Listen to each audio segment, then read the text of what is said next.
お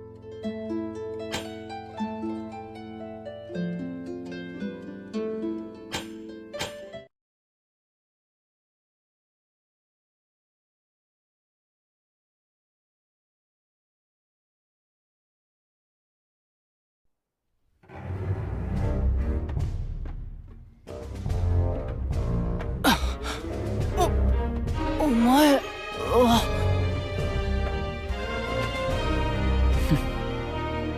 そんな、まさかお前はもう。こっちだ、ついてこい。今の方はどなたで、一体どこから。アレストリア、待ってくれ。あの方がアルストリア。しかし彼はすでにルシオ様の手によって。ええ、消滅したはず。どういうこと？さてな。だがあいつついてこいと言ってたぜ。どうするよ。もっともルシオはもう奴を追っているが。もしかして出口を知っているんじゃない？あの口ぶりからするとそういうことでしょ。なら行こう。罠の可能性ということも考慮に入れるべきでは。罠だったら突破するまで簡単なこと。私もジュームに賛成だ。あの者が本当にアルストリアかどうかはともかくとして、今は追う以外にいい選択肢があるとは思えない。皆様相変わらず強胆でいらっしゃる。せめてもう一度気持ちを作るまで時間をいただけないでしょうか。悪いがそれは移動しながらやってくれや。俺見失う前に行くぞ。皆様、置いていかないで。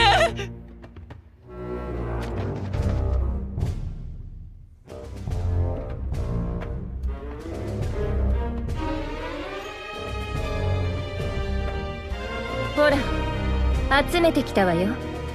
これでいいんでしょ。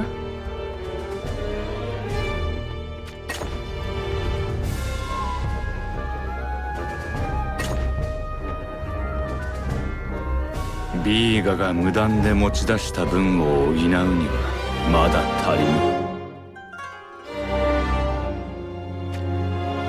ぬ。いい加減私も飽きてきちゃってるのよね。ビーガが勝手に使った分がなくても十分でしょう。万が一にも失敗は許されぬ。ああ、そうだったらビーガにやらせて。あいつどこで油売ってるのよ。近くにいる。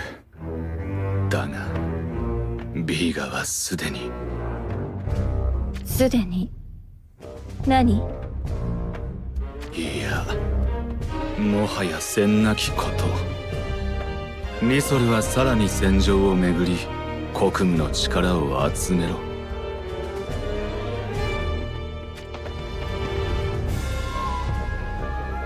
すでに壊れかけてる。そう言いたかったんじゃないの？ビーガが黙って持ち出した国務の力はまだビーガの内に残っている。ならそれでいいじゃない。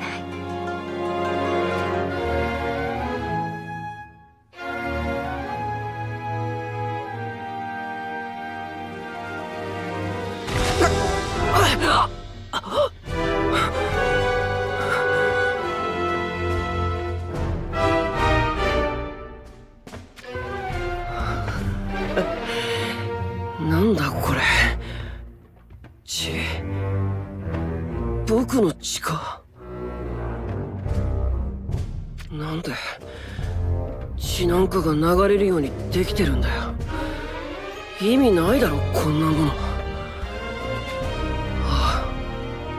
でもこの生温かい感触は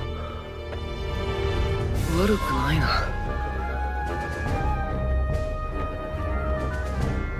僕も生きてるってことなのかもしれないから。だったらまだ僕は手に入れられるよね。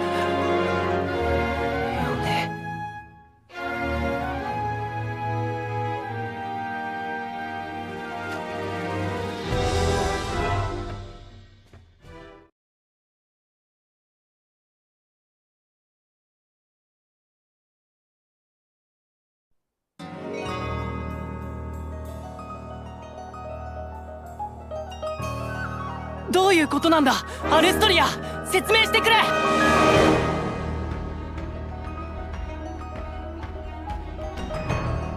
なぜ消滅したはずのお前がこんな場所にいるんだ。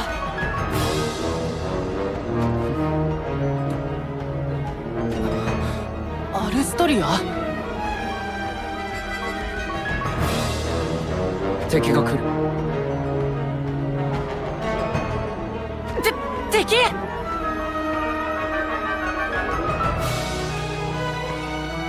どうしたルシオ？皆さん、アルストリアが敵が来ると。次元の狭間に敵だと。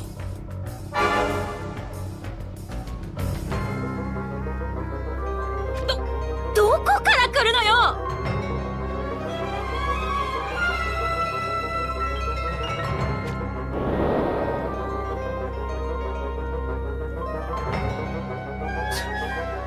その辺から出てきたな。ルルギア、戦いになるぞ。準備できてんのか？問題ない。しかしこれは何だ？勇気、怨霊の類か。その質問に答えられそうな人物はそこにいるアルストリアしかいないのではないかな。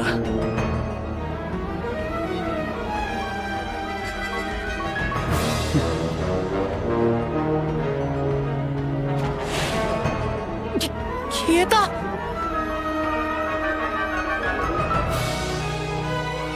手伝ってはくれないみたいだね。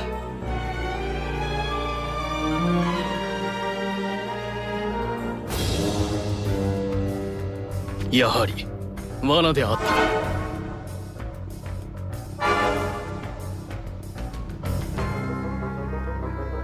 そう決めつけるのも早い気がするわな。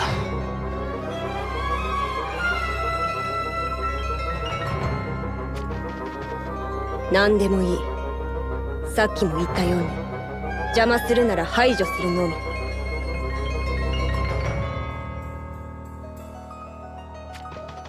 確かに立ち止まっている時間はありません。皆さん行きましょう。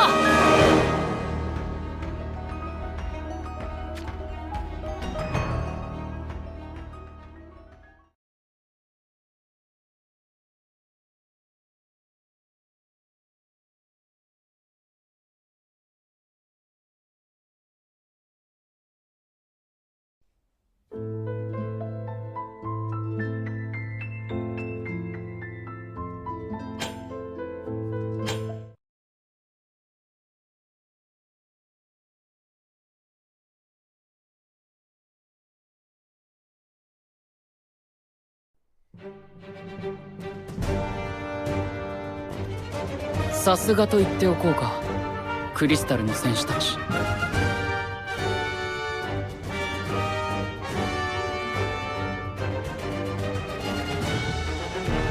貴様のことは皆の話でしか聞いたことはないが、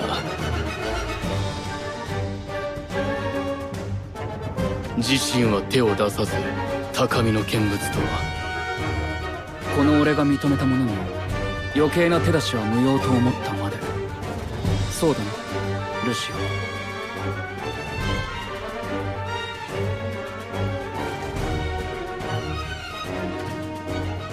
認めたもの。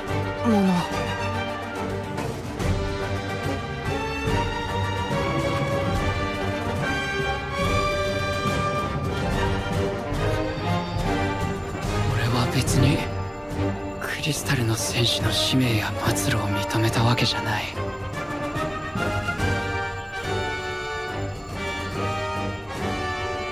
ただ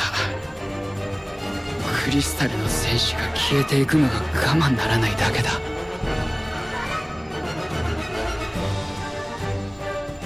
あとはそうだな、クリスタルな戦士であることを誇りに思っていると叫んだ。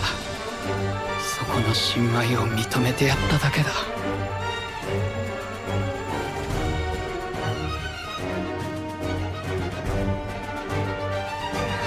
その通りだ。僕は確かにお前から。だが俺はこんな場所で情けなく朽ち果てるような奴を認めたわけじゃない。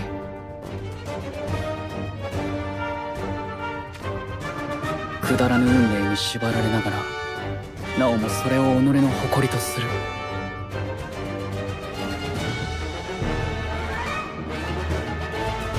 その魂のありようを認めてやると言ったんだ。そのことを忘れるな。忘れてはいないさ、片時たりとも。ならば行け。出口はそこだ。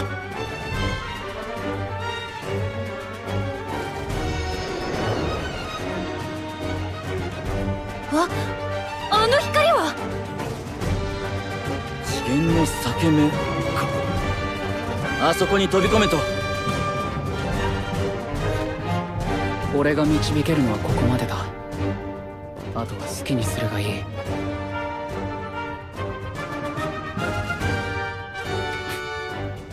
なぜなどとくだらないことを問うな。そんな暇はないはずだ。アルストリアありがとう。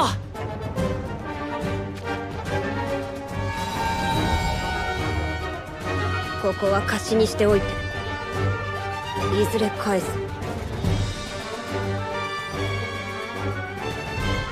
じゃあね、アルストリア。変な言い方だけどまた会えてよかったわ。先の比例は詫びる。ではごめん。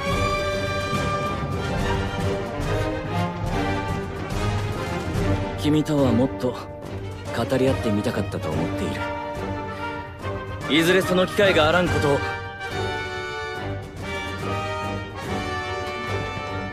やれやれ若い連中はせっかちだな。なあ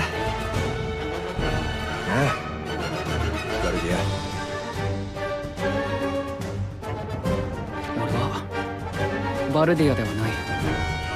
あの男が生み出した実体のない幻影だ。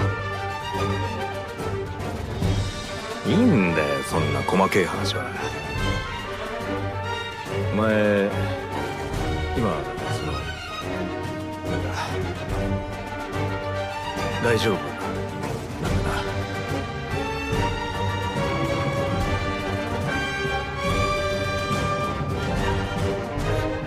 痛くも苦しくもねえんだな。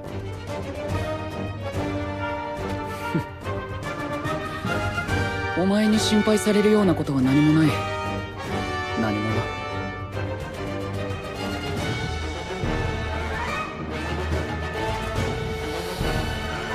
そうかい。ならいいんだ。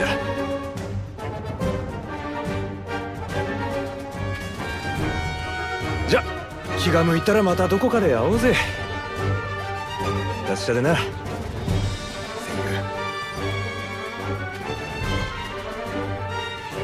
さらばだ友よ。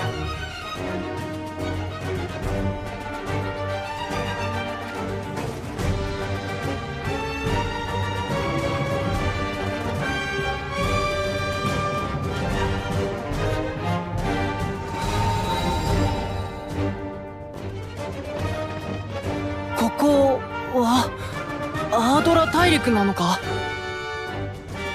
みんな集中して。かすかにラフとペレーネの魔力を感じる。間違いなくリオンズバレー戦役のただ中のようだな。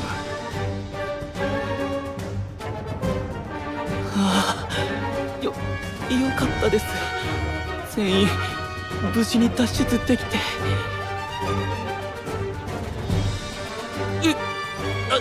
安心したら忘れていた。糸が。しょうがねえやつだな。これからが本番だろうがよ。じゃあ忘れとけって。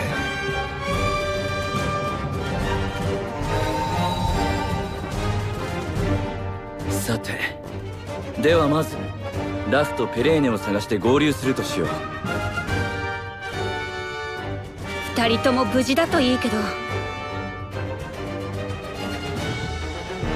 ラフはあの性格さえ直せば実力は私と互角なら無事に決まっている。ジェームさん、そこまで。あの性格を直せばと言ったのを忘れないで。治ってないし一生治らないから私の方が上。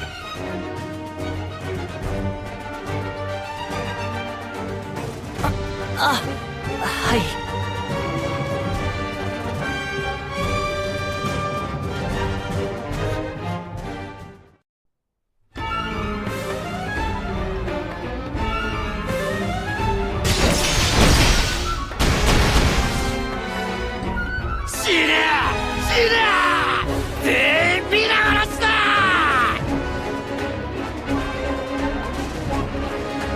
動くものは全て切れ！切れ！ちょ国務の力でおかしくなってるのは分かってるけど、なんでどっちも私だけをターゲットにしてんのよ。我慢よ、ここは我慢。歴史変わっちゃうから逃げることに専念して。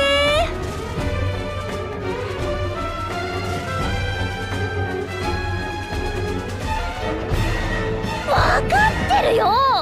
この状況だとうっかり死なせちゃうかもしれないってんでしょ。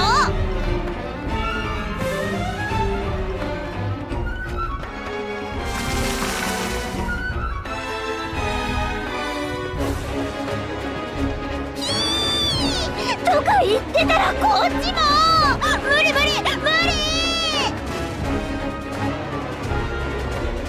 ラフちゃん危ない。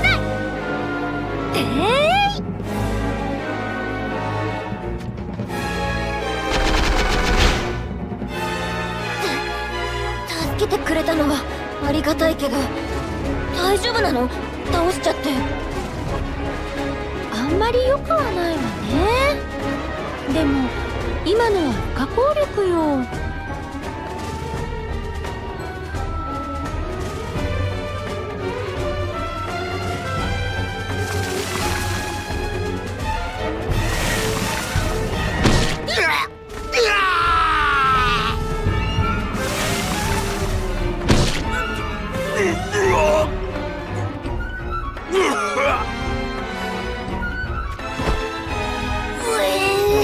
えぐいもん見せないでよね。って何よこれ。蛇に噛まれた人間が蛇に変わった？ということはこの蛇たちももともとは人間なのかしら。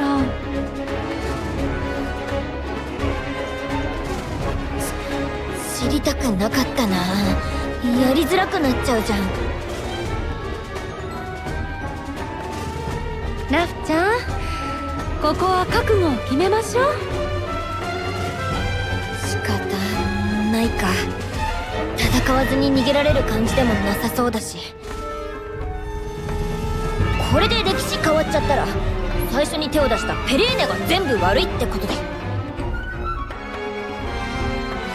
そんな、私たち一蓮托生でしょ。ラフちゃんの意地悪。せめて運命共同体とかもうちょっと言葉選んでよ。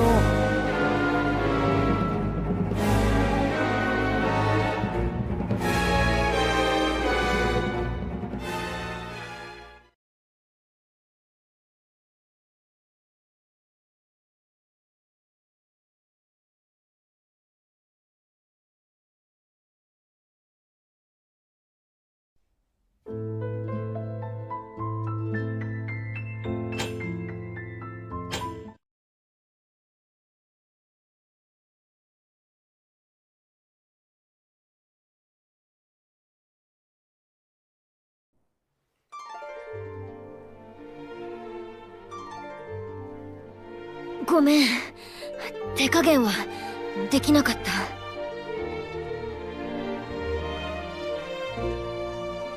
大丈夫、私のせいよ。ラフちゃんは気に病まないで。バカ、あんな冗談真に受けないでよ。ラフちゃん、あ、そうだ、知ってる？ある異界ではヘビは何度も脱皮して生まれ変わる姿から死と再生の象徴として扱われることがあるんですって。死と再生の象徴？何よ急に。そのヘビが自分の尾をくわえて円を描くような姿は終わりも始まりもない完全を表し、ウロボロスの円環なんて呼ばれるそうよ。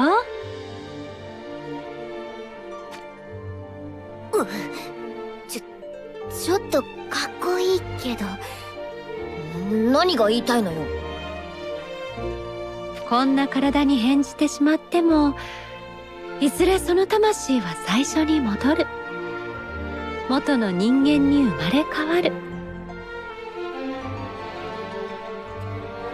そう思うことにしましょう。気休めだけど。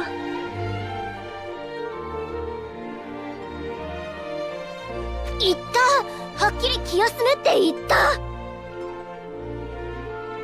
まあ私に気を使ってくれたことはありがとう。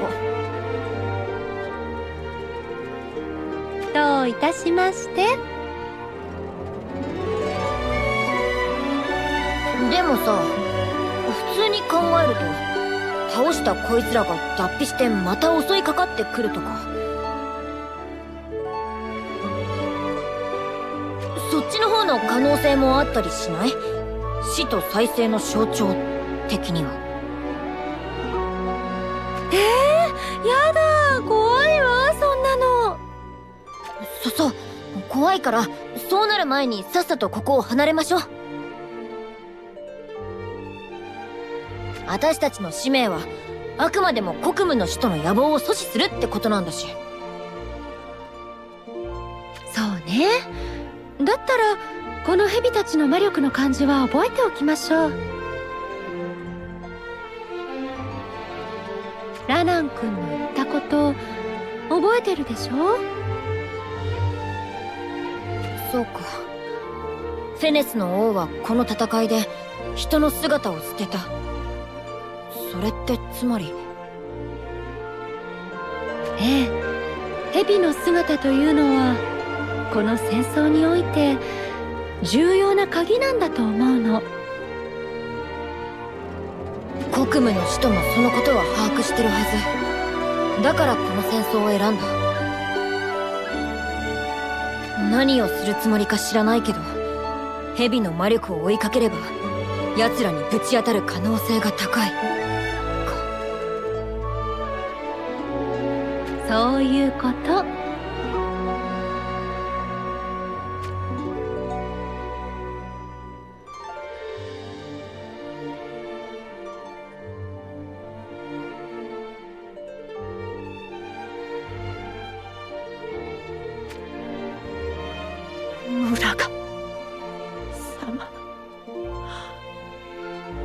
島に行ってしまわれたのですね。私はこれからどうすれば。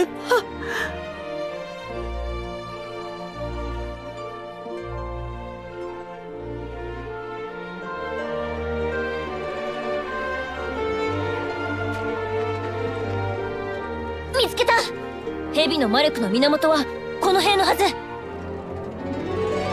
ちゃん、あれを見て。あれは巨大な蛇なの？誰だ？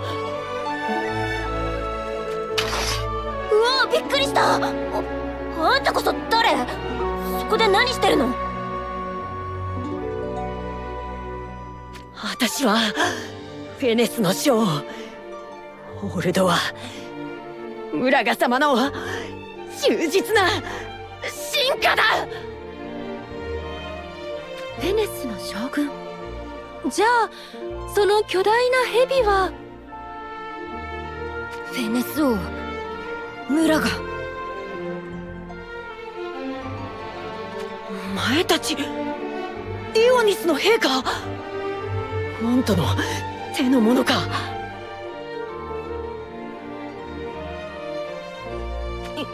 いや、私たちはモントの配下なら聞いていないか？モントが見逃してくれたんだ。だから頼む。もうムラガ様には手を出さないで。お願いですよ。あんた泣いて。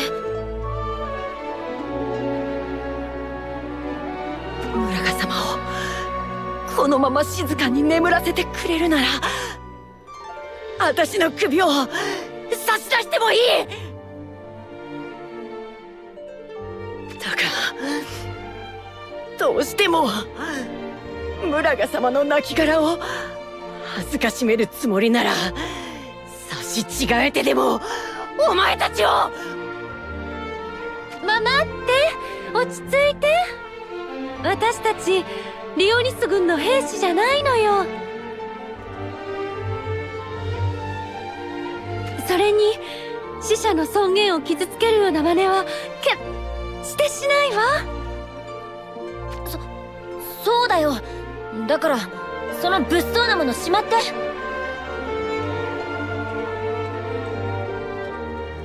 リオニス君じゃない？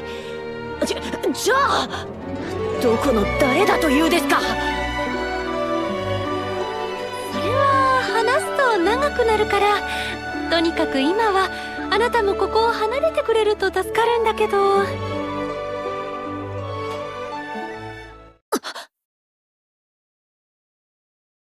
ダメ、ペレーネ。間に合わない。あいつらが来るよ。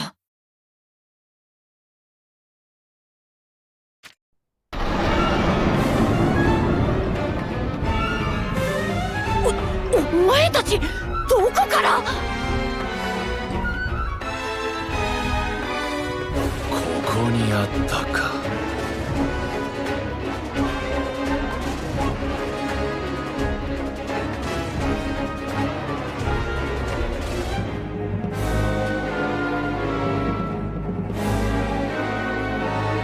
どこからか流れ込んできた知識にあった。確か魔性の力。これはその残骸のようなものか。なんであろうが我らの役に立つならばそれでいい。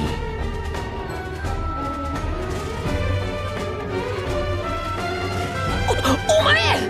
ムラガ様の亡骸に触れるな！このムクロに残る力を国務の力に変える。さすれば B が。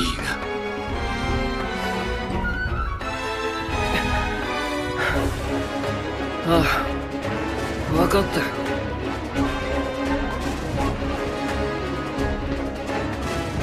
化け物がお前に残ってる力全部ここに吐き出せ。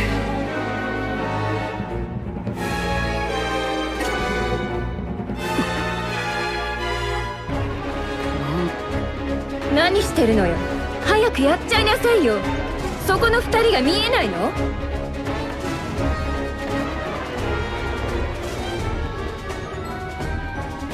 なんだよお前、そんな化け物のくせに何キラキラしてんだよ。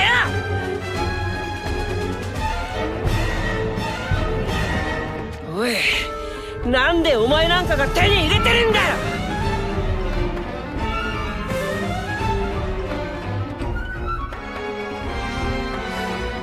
汚い死に顔さらしたクソみたいな化け物のくせによ。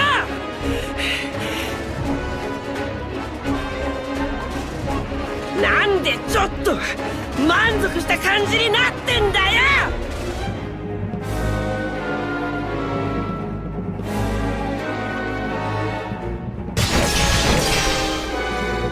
あいつ亡骸を殴って。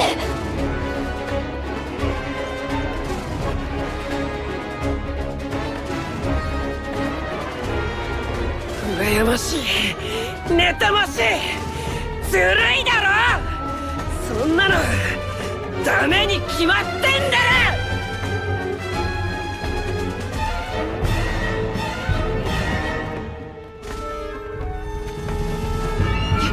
やめろ！村ヶ様から離れろ！離れろ！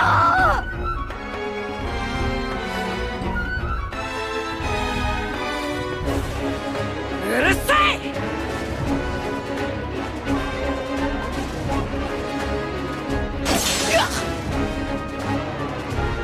リーガー！あんたね！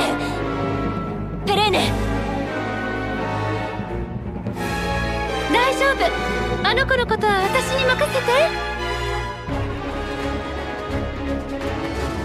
任せた！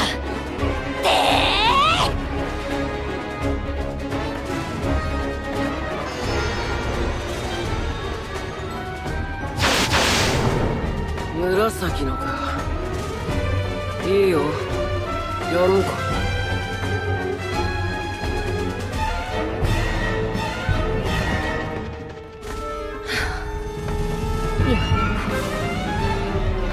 ビーフ、あなたが今やるべきなのは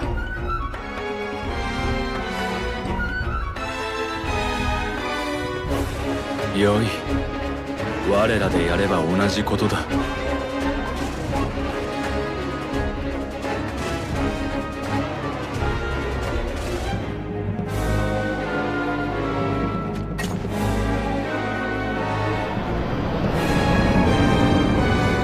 亡骸から国務の力がなんて強烈なのが出てくるのよ。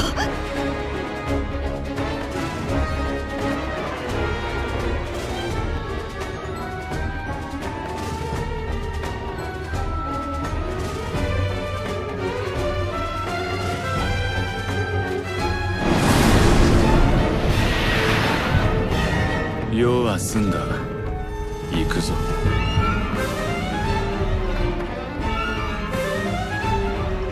勝手に行けよ。僕には僕のやるべきことがあるんだよ。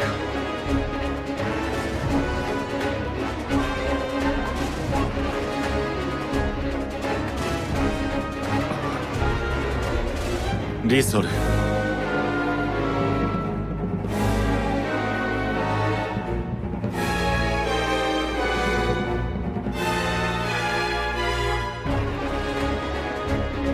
悪いけど私も残るわ。今のビーガーを一人にしておけないでしょ。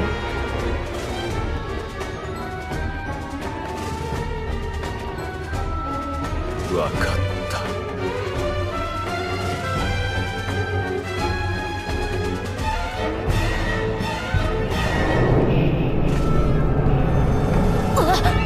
また逃げる！あんたたちそこど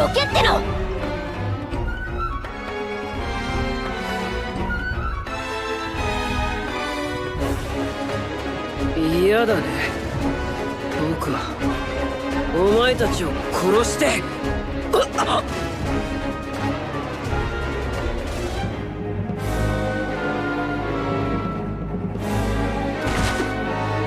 何こいつ、いきなり血なんか吐いて。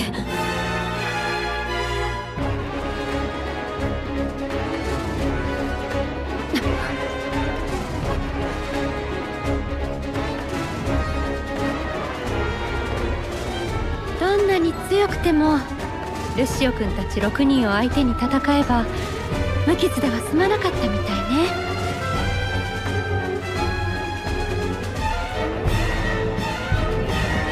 ああ、そういう。でもね、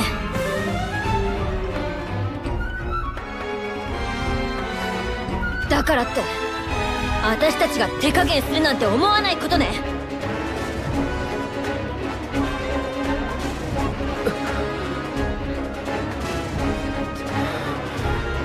手加減なんかしてみろ。殺してやる。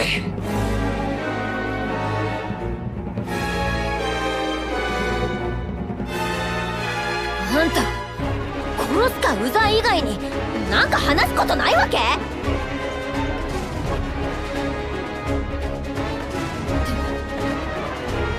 んかおかしい。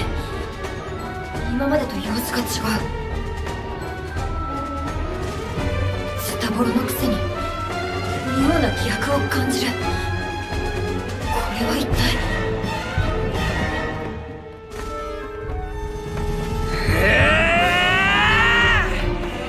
行くぞ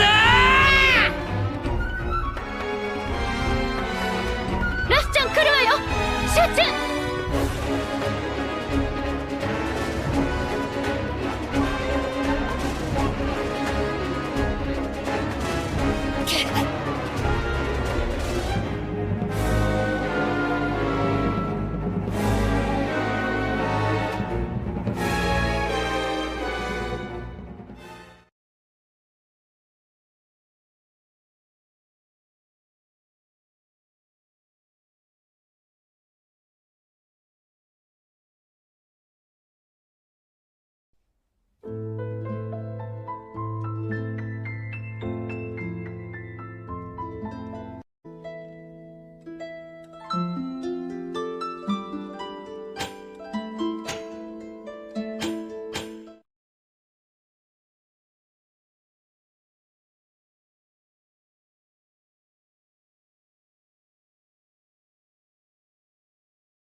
ごめん、手加減はできなかった。大丈夫、私のせいよ。ラフちゃんは気に病まないで。バカ、あんな冗談真に受けないでよ。ラフちゃん、あ、そうだ、知ってる？ある異界ではヘビは何度も脱皮して生まれ変わる姿から死と再生の象徴として扱われることがあるんですって。死と再生の象徴？何よ急に。そのヘビが自分の尾をくわえて円を描くような姿は終わりも始まりもない完全を表し、ウロボロスの円環なんて呼ばれるそうよ。ちょっとかっこいいけど、何が言いたいのよ。こんな体に変じてしまっても、いずれその魂は最初に戻る。元の人間に生まれ変わる。そう思うことにしましょう。気休めだけど。言った、はっきり気休めって言った。まあ私に気を使ってくれたことはありがとう。どういたしまして。でもさ、普通に考えると倒したこいつらが脱皮してまた襲いかかってくるとか、そっちの方の可能性もあったりしない？死と再生の象徴的には。やだ、怖いわそんなの。そう怖いから、そうなる前にさっさとここを離れましょう。私たちの使命はあくまでも国務の使徒の野望を阻止するってことなんだし。そうね。だったらこの蛇たちの魔力の感じは覚えておきましょう。ラナン君の言ったこと覚えてるでしょ？そうか。フェネスの王はこの戦いで人の姿を捨てた。それってつまり。ええ、蛇の姿というのはこの戦争において重要な鍵なんだと思うの。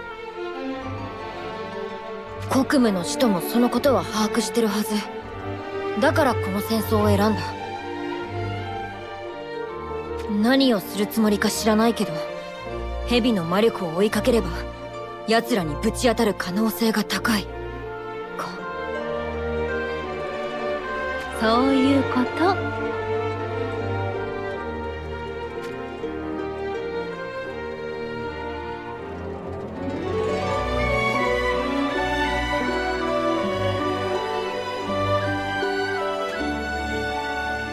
村が様、本当に言ってしまわれたのですね。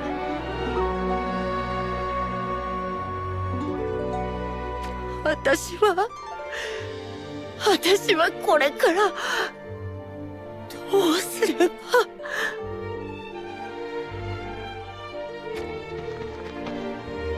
見つけた。蛇の魔力の源はこの辺のはず。ラフちゃん、あれを見て。あれは巨大な蛇なの？誰だ？うわあ、びっくりした。あんたこそ誰？そこで何してるの？私はフェネスの将オルドア・ムラガ様の忠実な進化だ。フェネスの将軍。じゃあその巨大な蛇はフェネス王ムラガ。お前たちディオニスの兵か。モントの手の者か。いや、私たちは。モントの配下なら聞いていないか。モントが見逃してくれたんだ。だから頼む。もうムラガ様には手を出さないで。お願いですよ。あんた泣いて。ムラガ様をこのまま静かに眠らせてくれるなら、私の首を差し出してもいい。だがどうしてもムラガ様の亡骸を恥ずかしめるつもりなら、差し違えてでもお前たちを。待って、落ち着いて。私たちリオニス軍の兵士じゃないのよ。それに死者の尊厳を傷つけるような真似はしてしないわ。そうだよ。だからその物騒なものしまって。リオニス君じゃない？じゃあどこの誰だというですか？それは話すと長くなるから、とにかく今はあなたもここを離れてくれると助かるんだけど。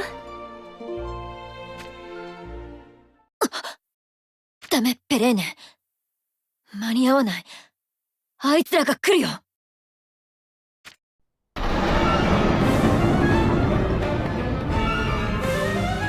お前たち、どこから？ここにあったか。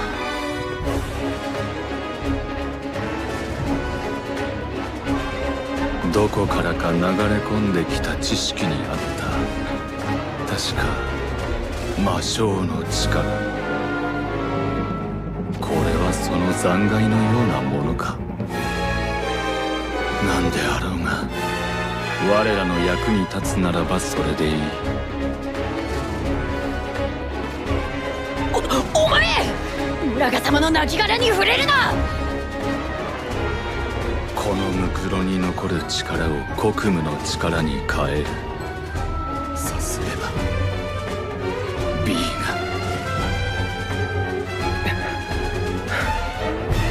ああ、分かったよ。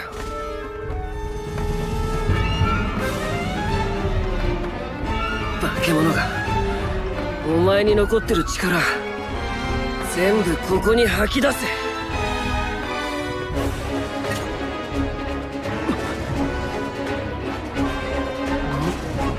何してるのよ。早くやっちゃいなさいよ。そこの二人が見えないの？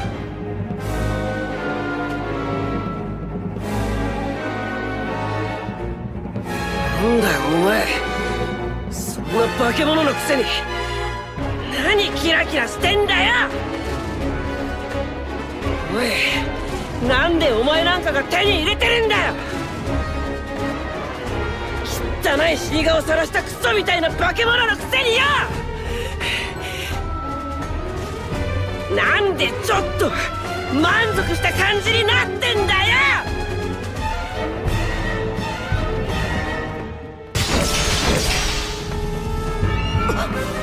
あいつ、亡骸をなぶって。羨ましい、妬ましい、ずるいだろ。そんなのダメに決まってんだろ。やめろ！村ヶ様から離れろ！離れろ！うるさい！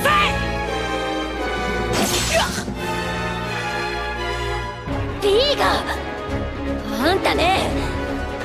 ペレーネ、大丈夫。あの子のことは私に任せて。任せた。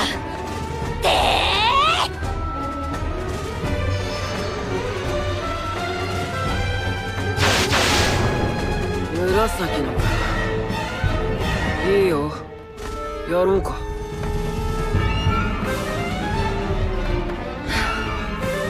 やっぱり B があなたが今やるべきなのは。よい、我らでやれば同じことだ。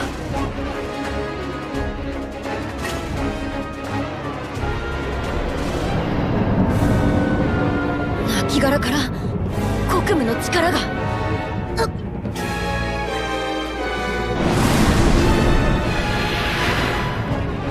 用は済んだ。行くぞ。勝手に行けよ。僕には僕のやるべきことがあるんだよ。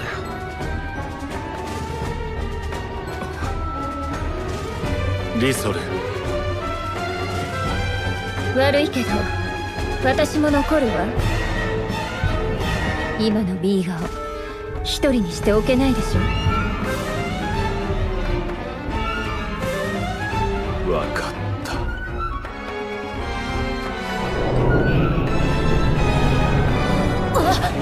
また逃げる。あんたたちそこどけっての。嫌だね。僕はお前たちを殺して。何こいつ、いきなり血なんか吐いて。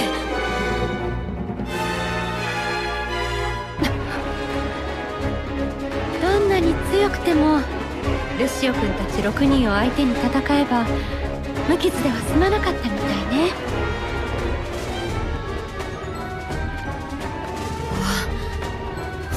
いう。でもね、だからって私たちが手加減するなんて思わないことね。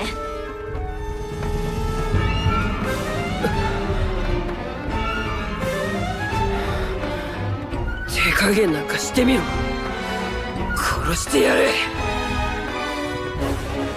あんた殺すかうざい以外になんか話すことないわけ？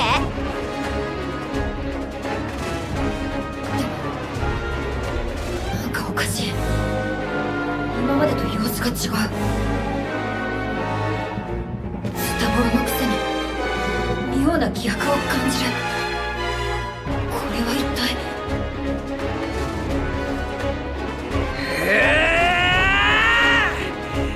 行くぞラフちゃん来るわよ。集中。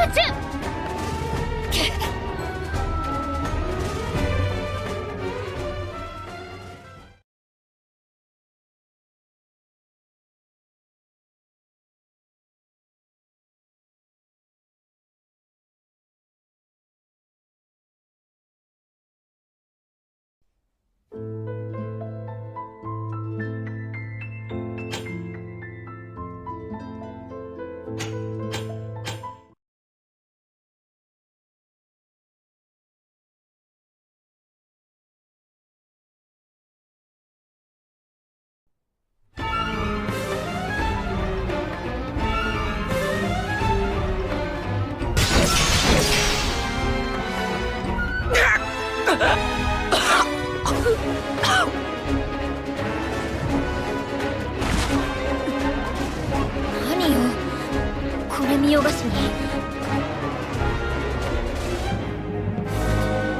大丈夫？ああ、全然平気だよ。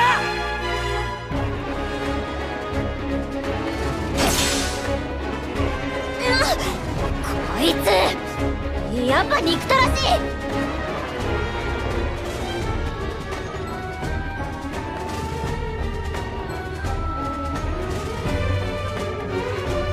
甘い子ね。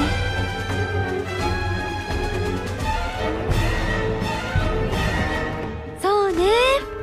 でもそれがラフちゃんのいいところだから。ちょっと何しれっと間合い詰めてきてるのよ。あなたとはもう関わらないって言ったでしょ。あっち行きなさいよ。あなたが手を貸してあげないとあのアマちゃん間違いなくビーガに殺されるわよ。ラフちゃんは確かに甘い子だけど、だからといってそれこそ甘く見ると後悔するわよ。あなたの方こそ加勢してあげなくていいのかしら。あいつが勝手に戦ってるだけよ。どうして私が巻き込まれないといけないの？だったら私は遠慮なくラフちゃんを助けに。待ちなさい。なぜ私の行く手を阻もうとするのかしら。巻き込まれたくないはずなのに。あなたって本当に嫌な女ね。そうやって人の心をもてあそぶなんて楽しい？あなたにそんなことを聞かれるとは思わなかったわ。やっぱりあなたにもわからないわよね。なら言い方を変えるわ。正直にお願いする。ビーガの戦いに手を出さないで。私も手出しはしない。どうせこれで最後なんだし。最後？それはどういう意味？質問には答えない。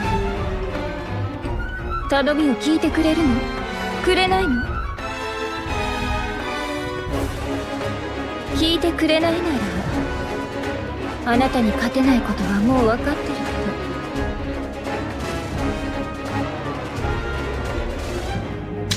ど。武器を下ろして、あなたの頼み聞いてあげる。あなたが手出しをしないなら私もしない。ラフちゃんに任せるわ。礼は言わないわ。花からそんな期待もしていないでしょ。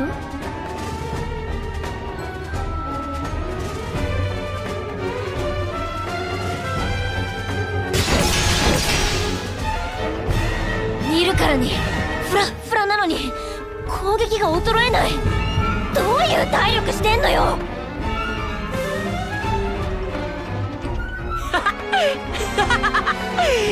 やっぱりお前たち相手だとこうなるんだな。雑魚じゃダメなんだ。お前たちくらい強い相手じゃないとさ。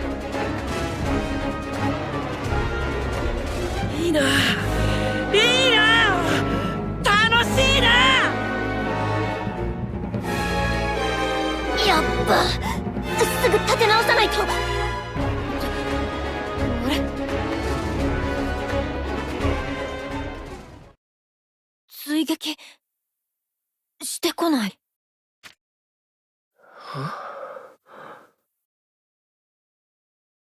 なあ、お前今聞いてたか。今僕なんて言った？はあ？知らないよ。なんなの突然。聞いてただろ。聞いてたよな。僕言ったよな。楽しいって。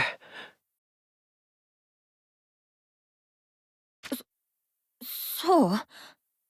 なんか言ってたような気もするかな。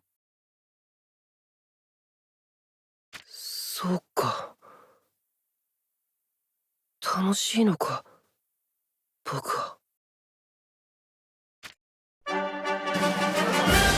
ましいでも妬ましいでもない。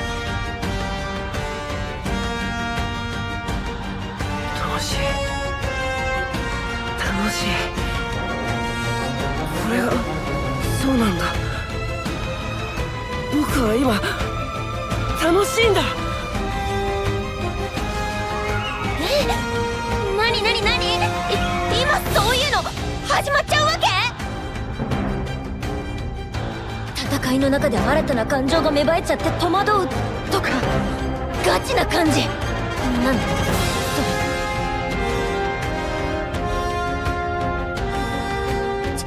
それ。ちょっと待って、そういうのは私的にも大好物だけど。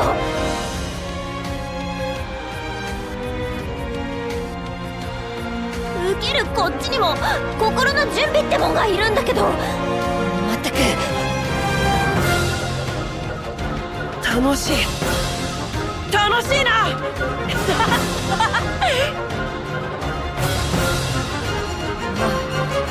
さは仕方ない。ここで若いエンドに持ち込めるなら私も楽でいいってことで。さあやろうぜ。もっと戦お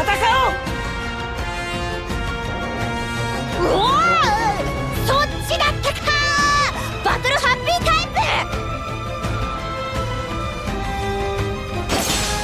どうした？かかってこないのかよ。ならこっちから行くよ。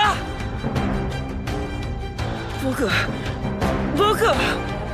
もっともっと楽しみたいんだ。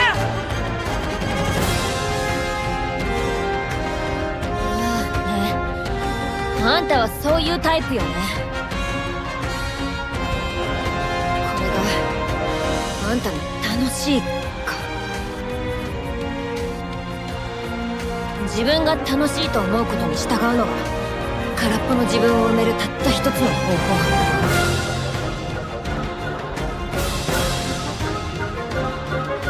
確かルアーサがそんなこと言ってたっけ。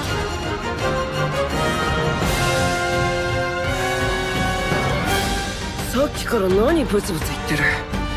僕を見ろよ。お前の敵は僕だろ。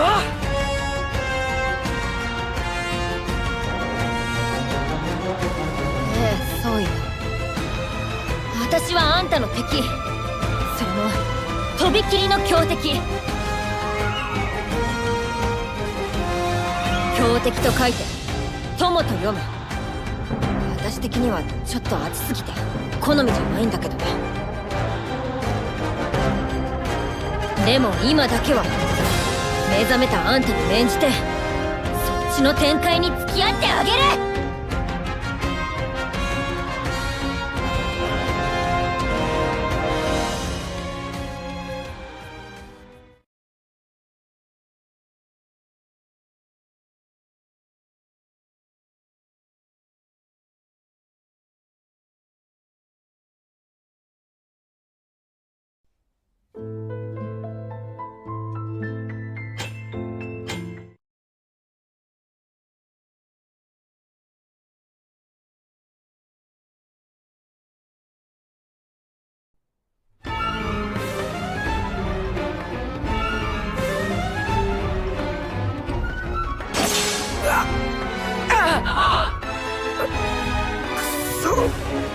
まだまだこれからなのに。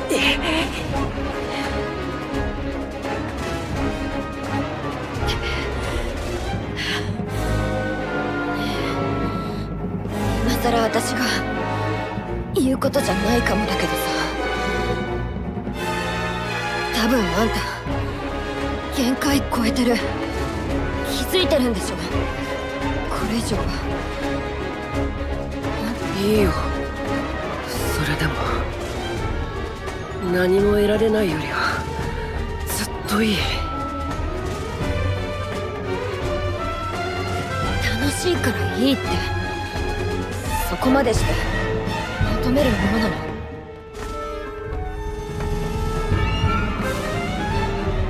僕には羨むことと妬むこと憎むことしかできなかった。僕たちはそういう風にできているんだ。リアルドが自分から切り離したのはそれだけだったから。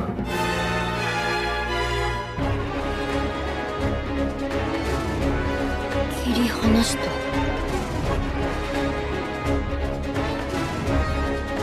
僕たちはもともと一つだ。お前たちが異界って呼ぶいくつもの世界の果ての果て。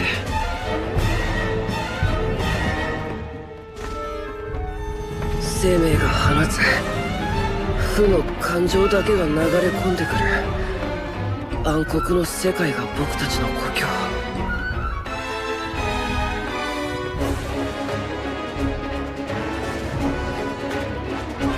そこにはお前たちが持ってるキラキラしたものは何もない。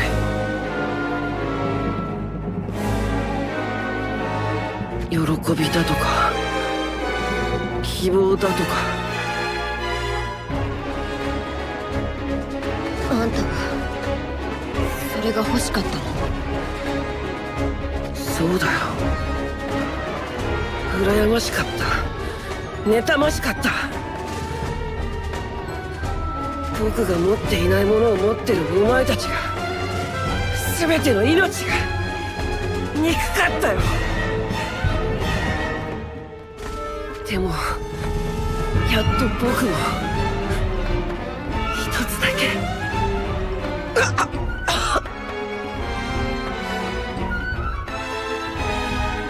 ビーガー！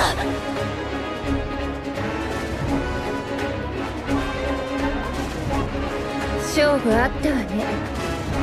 ビーガはもうおしまい。あなたへのお願いも終わり。私はビーガのところに行く。攻撃したければ好きにして。リソル。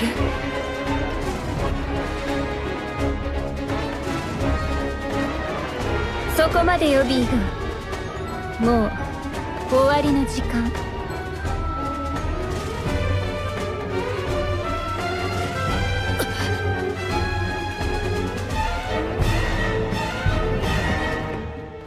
リソル、なんだよ終わりって。まだ始まってもいないだろ。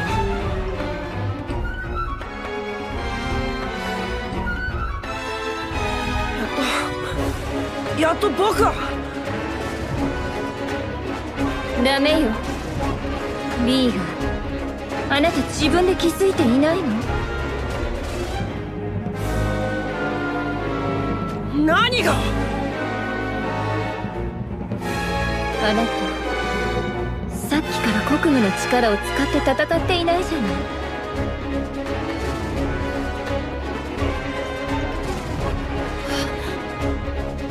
そういえば攻撃はめちゃくちゃだったけど、そうか、楽しかったから。嫉妬や憎悪の感情じゃなきゃ国務の力の源にはならない。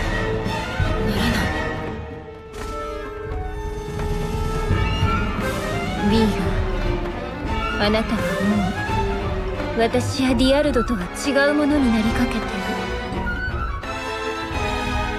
それじゃダメなのよ。今のままだとあなたは戻れない。だからあなたの中にコアから宿した国務の力がまだ残っているうちに。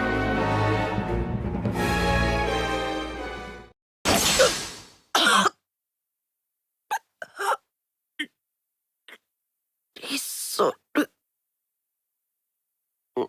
何して。ごめんなさいねビーガ。戦いとかもう無駄だから。この先はそういうの意味がないのよ。分かってるでしょ。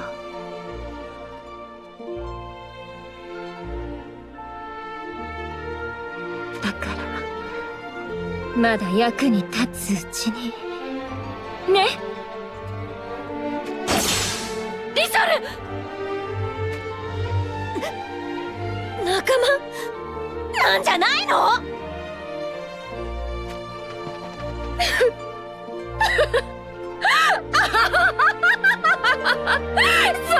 その顔よペレーネ。何でもお見通しっていうそのいけすかないすまし顔をやっと崩してやったわ。あなた最初からそのつもりだったのね。今頃気づいた？ああ気持ちいい。胸がすくとはこのことね。仲間？そんなわけないでしょ。こんな陰気で戦うことと壊すことしかできない楽器。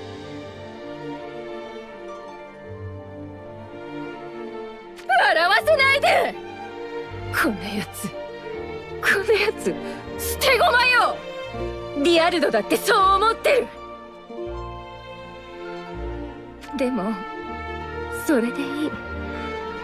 ビーガを純粋な国務の力に戻し、そして私も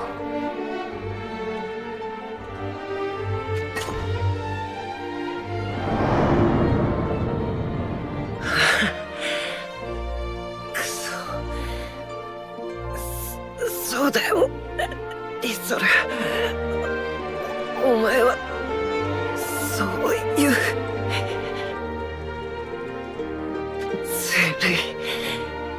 ずるいよ。お前は初めから楽しいを知ってた。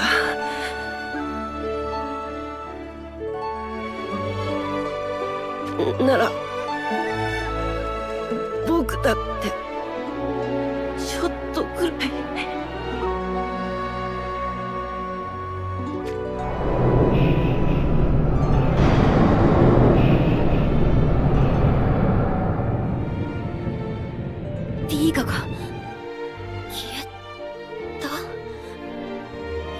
ションコアに吸い込まれたの。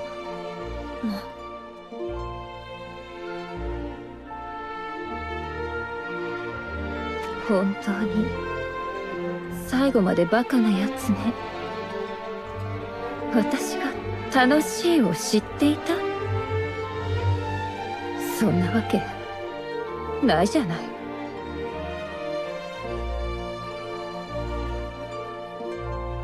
私の言葉は全て偽り。あなたがそれを知らないはずないでしょう。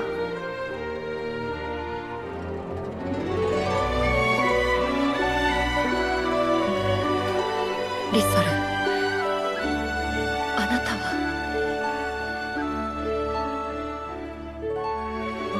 だからその目をやめなさいって言ってるのよ。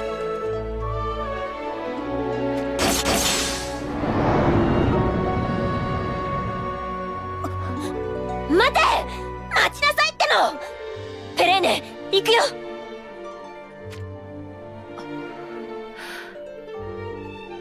何ぼーっとしてんの！追いかけるんでしょ！ええ、そうね。行きましょう。リソル、嘘と欺瞞の使徒。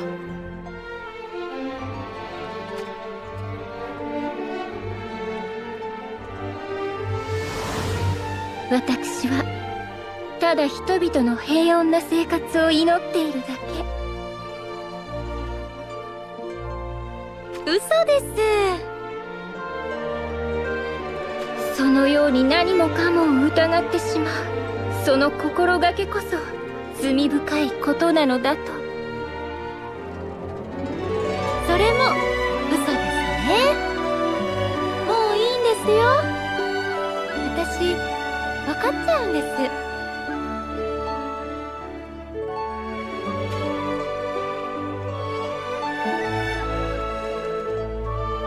生きているといえばあなたはそれを信じたの？どうかしら。言われなかったからそれはわからないわね。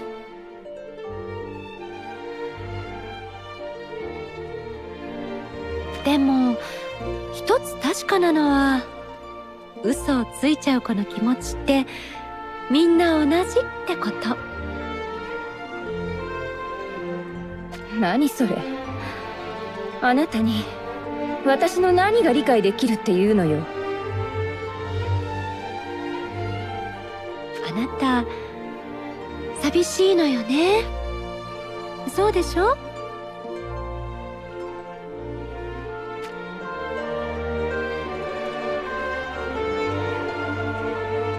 そういうふうに生まれてしまった。あなたの本心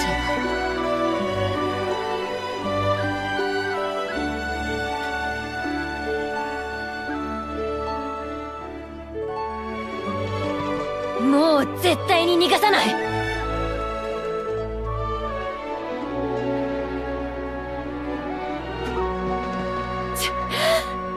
もう少しで。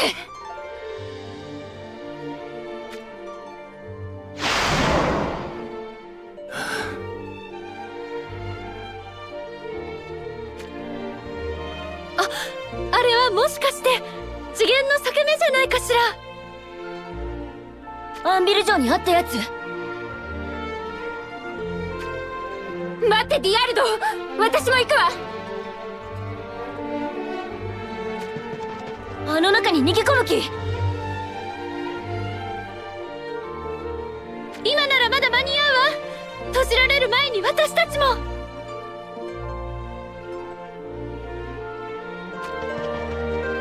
本当にしつこい。でもね、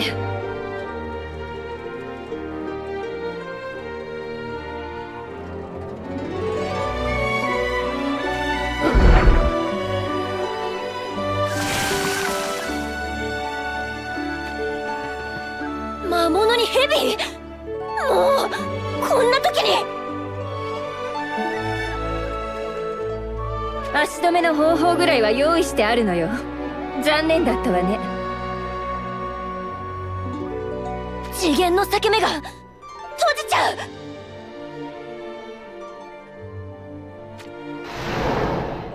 心配しないでビーガー、もう少しだから。すぐに元に戻れるわ。私たち一緒に。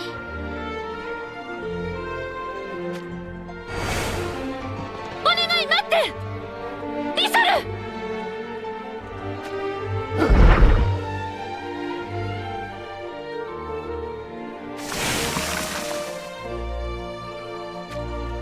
邪魔をするな。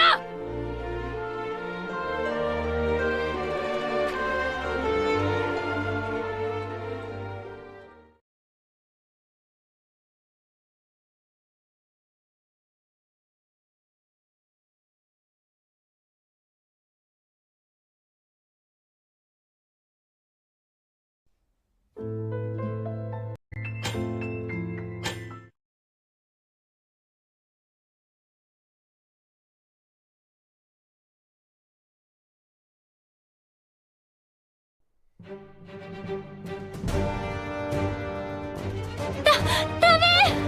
裂け目がもう。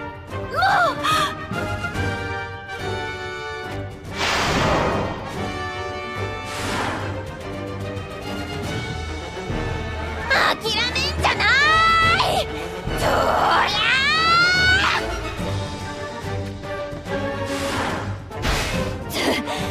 閉じさせるもんか。力使ってもこじ開けてやる。無理よ、ラフちゃんの力だけじゃ。だったら手伝って。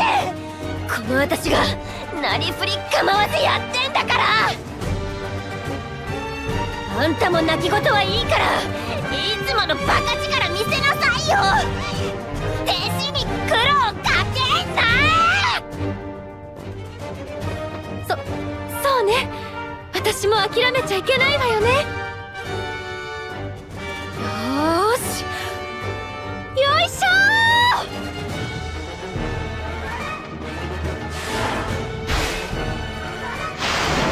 ー。少し開いてきたんじゃない？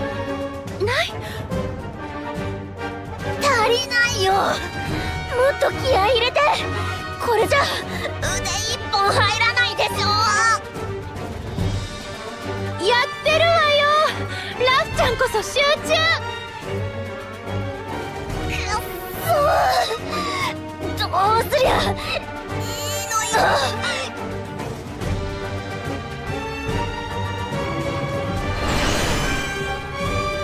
ラフ、ヘレーネ、お待たせ。セティア。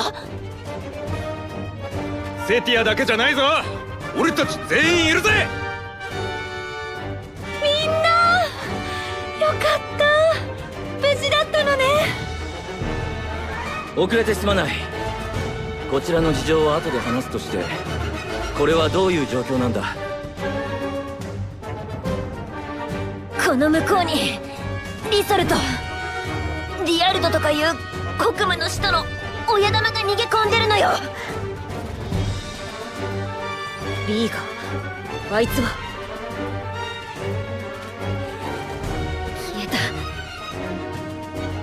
消えたとは？話は後で。とにかく今はこの裂け目をこじ開けるの手伝って。よかろう。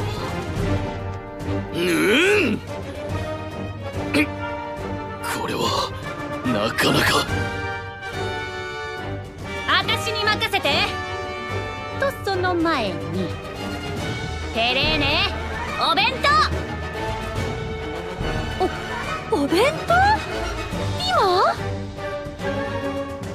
今ここで力つけなくていつつけるの？は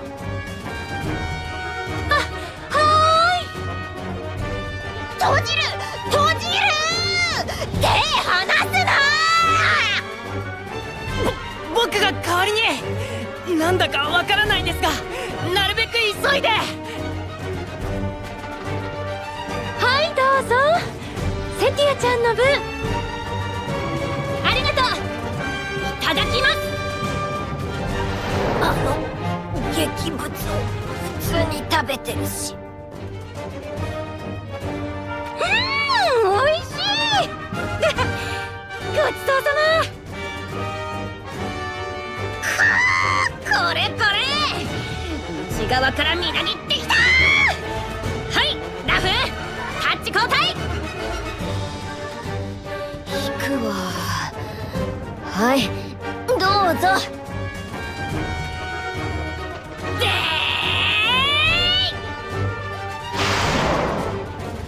よくやったセティア。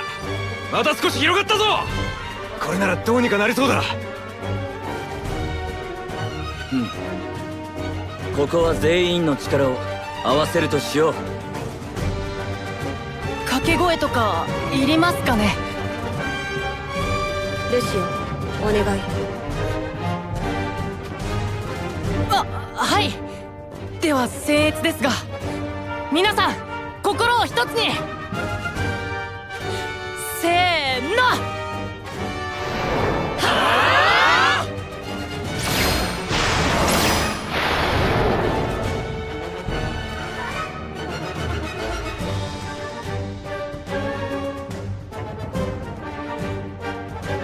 ここが隙間の世界か。思ったより広いな。この感じ、過去の屈辱を思い出させてくれる。そんなことより敵はどこなの？落ち着いて。国務の力を探れば居場所がわかる。どんなに広くともこの中には奴らしかいないのだから。ってことはここで焦っても仕方ねえってことだ。最後の決戦前にしっかり回復しておこうぜ。怪我してるやつは俺に言え。そういうことなら、はい、みんなの分のお弁当。怪我だけじゃなくて体力も魔力も回復しておきましょう。ありがとうございます。さっきセティアさん美味しいって言ってましたね。こんな時ですけど楽しみです。ありがたくいただきます。まあいつも通りの味だな。体力と魔力の補給に味は関係ない。しそうになった。かたじけない。ルルギア、今は平気だろうが後で薬は飲んでおきたまえよ。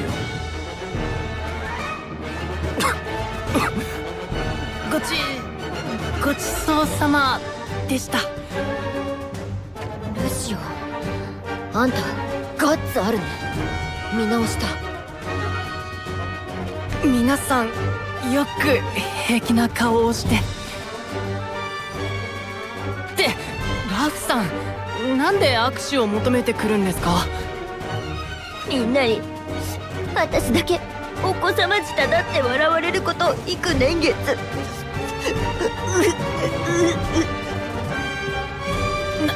なんですかそれ。さあ、これでみんな元気もりもりね。張り切っていきましょすでにディアルドのものと思われる国務の力は察知している。こっちだ。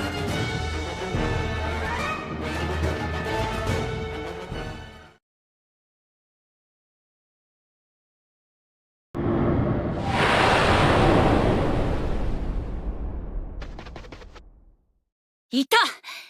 とうとう追い詰めたよ。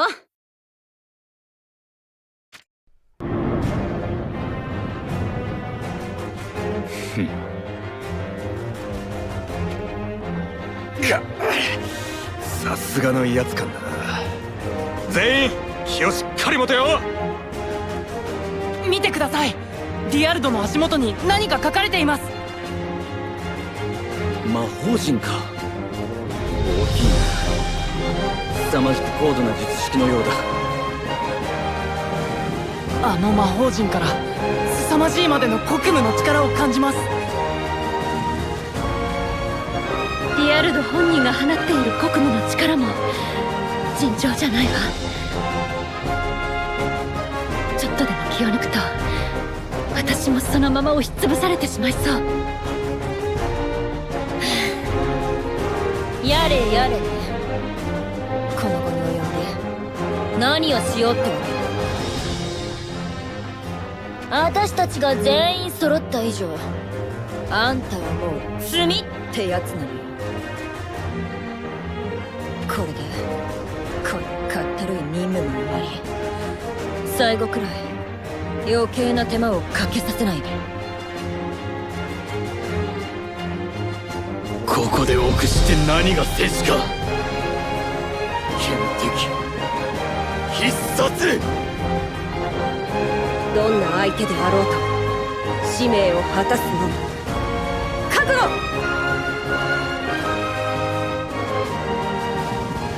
エルシー、今のちょっとひどいと思わない？人が喋ってる時にさ、あれ絶対わざとだよ。性格悪いよね。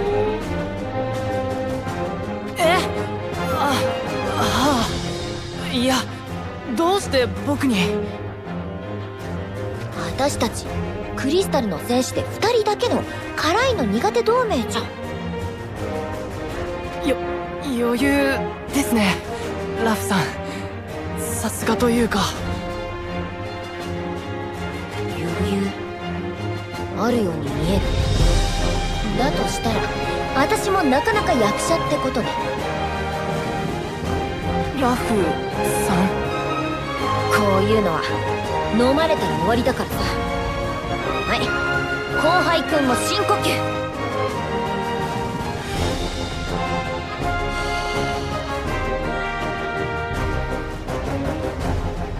やはりこうなったか。分かっていたことだ。諦めていたことだ。そう、我らは生まれながらの敗北者。最初から我らに勝利は望めぬ。何言ってるの？最初から敗北者ってどういう意味よ？故に我らの望みを叶える手段はただ一つ。勝利も敗北もない、何もかもを等しく静寂の彼方に流し去るのみ。ちょっと何言ってるかわかんないかな。ラフじゃないんだからさ。あのね、余裕ないからってひどいこと言ってもいいわけじゃないから。やっこさんの言葉の真意はともかくとして、やり合うつもりではあるみたいだぜ。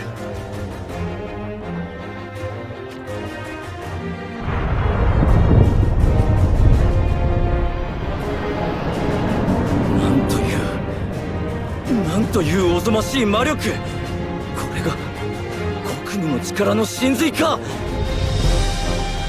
終わらせよ。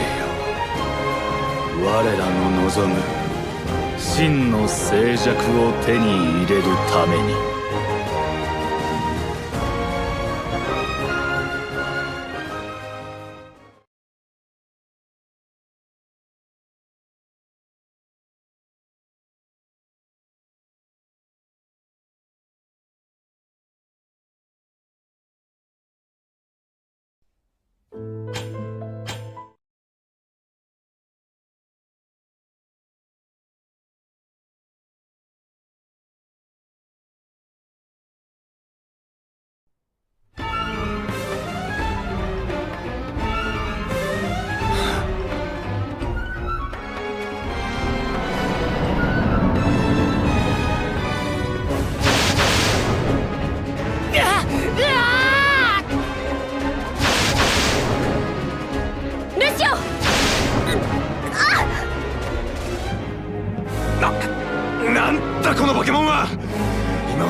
連中と比べてもダントツだぞ。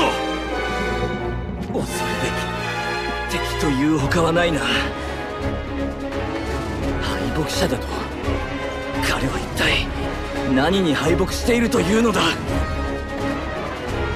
以前に話したはずだ。奴は最初から諦めていると言っていた。すなわち希望を知らぬのに奴の心は絶望している。その救いようのない定感と絶望こそが奴の本性、根源。それとこのとんでもない強さとどういう関係が？怒りや嫉妬、欺瞞や見栄、それも確かに負の感情ではあるけれど、でも時にそういう感情は希望をつかむ力に変えることだってできるわ。いつか見返してやるとか、いつか本当にしてやるとか、そういうこと？ええ。その感情に飲み込まれずうまく付き合えれば、それも生きる力になることもある。でもね、諦めと絶望からは本当に何も生まれない。何も生まれないから国務の力の苗床としては最強ってわけ？何それ、矛盾してる。だからこそマジモンのヤバいやつってことか。さーてどうしたもんかなこれ。抵抗の無意味さを悟ったか。そう、全ては無意味。等しく終わりは訪れる。お前たちにも、そして我らにも。最後はただ何もない暗黒に回帰するのだ。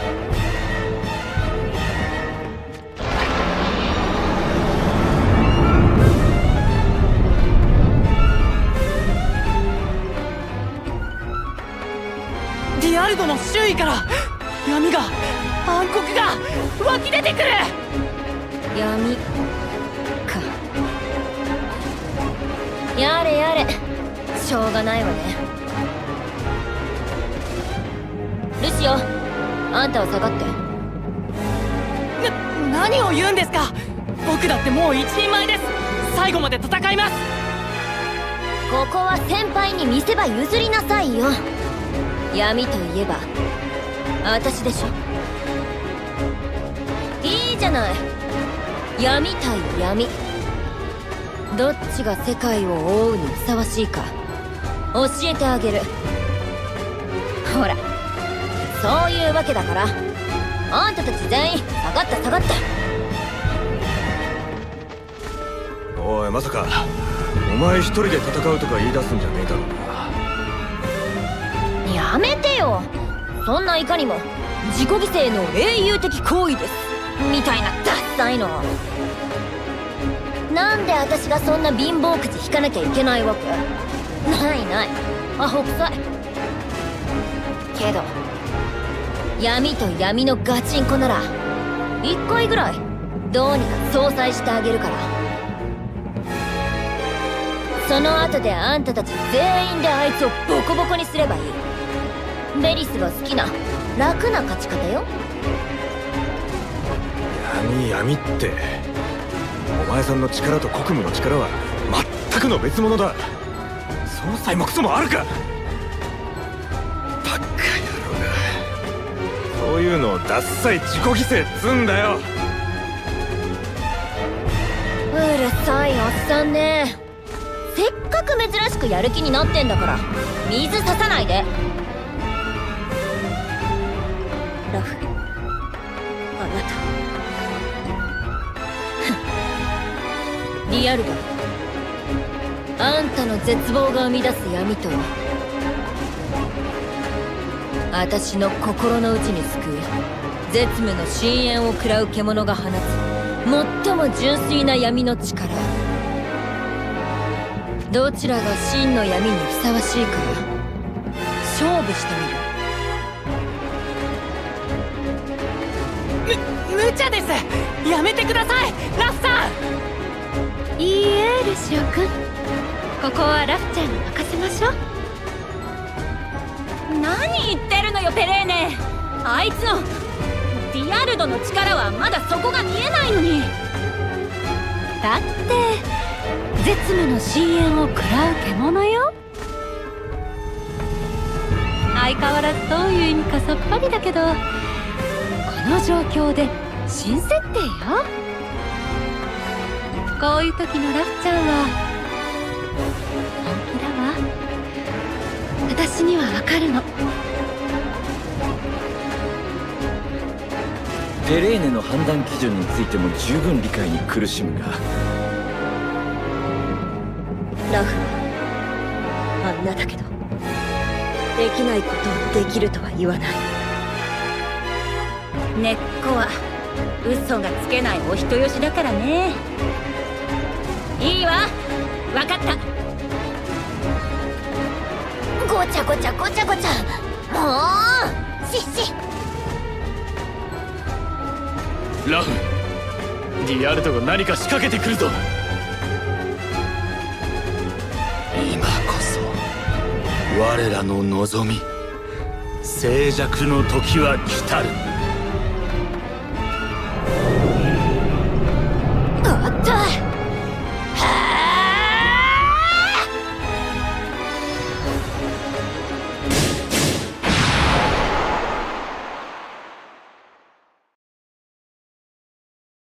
何これ。私の中に何かが。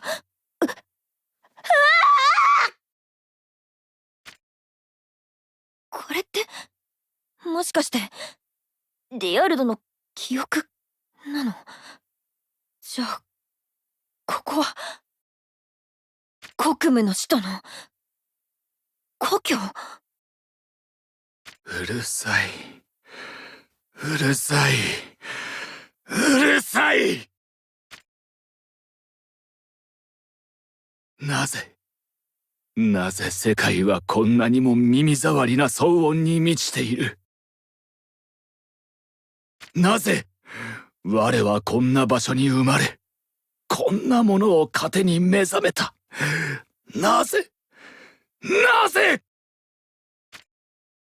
無数の異界から無限に流れ込む負の感情。確かに気が狂いそう。どれだけの時間こんなものを浴び続けてきたのよ。静かな世界を。そうだ、この気が狂わんばかりの騒音が力となるのなら作ればよい。誰も我を侵さぬ、苛まぬ、真の静寂に満ちた世界を。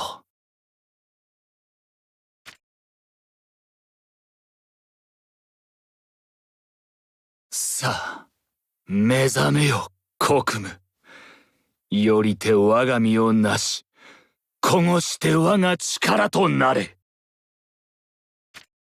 この無限の苦しみから逃れるために国務の首都は自分たちを生み出した。でももっと。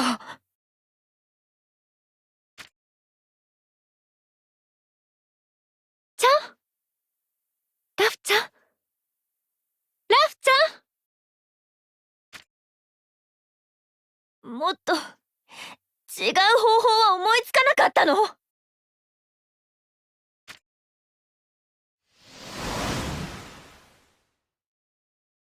フちゃ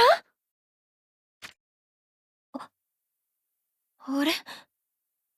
ここは何がどうなって？覚えていないんですか？ラフさんとディアルドの魔力がぶつかって、そうしたらラフさんの魔力がディアルドの魔力をまるで絡め取るみたいになって。絡め取る？うわー、なんだこ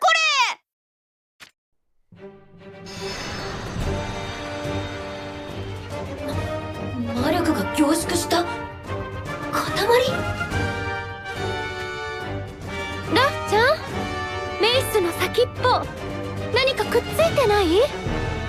なんだかもこもこぐねぐね、見た目はアメかアタムシみたいね。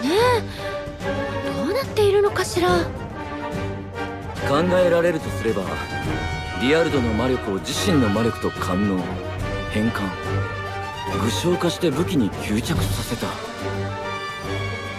やるじゃねえかラフ。マジで？私そんなことできちゃったの？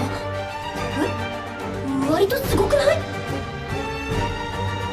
しかしてリアルドの記憶に触れたことであれがこれで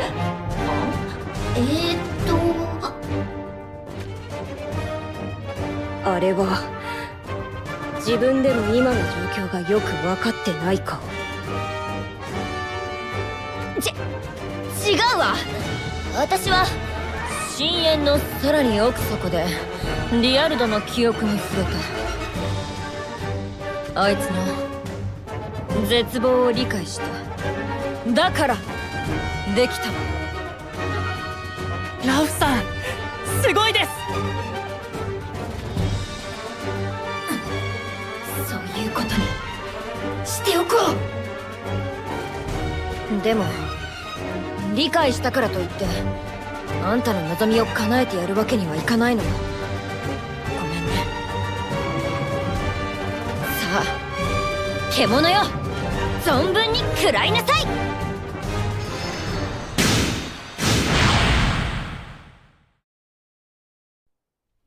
集めた魔力が消えた。絶務の獣に食べられちゃったんだわ。そう、まあそんな感じ。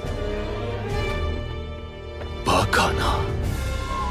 あれほど増幅し集めた力でもなお足りぬというのか。さすがにやっこさんもうろたえてるみたいだな。チャンスだ。予定通り全員の総力を挙げて一気に殲滅すべし。いいえ、まだ何も終わっていない。始まってもいないわ。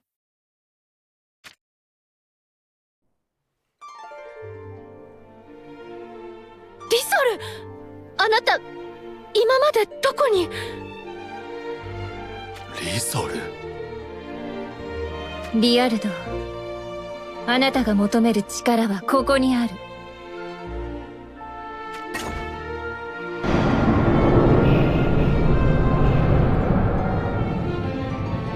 これはビーガの。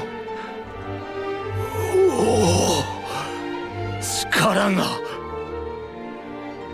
そうよ、これはビーガそのもの。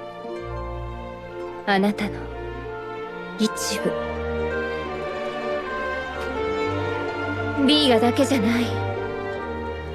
私も戻るわ、あなたの中に。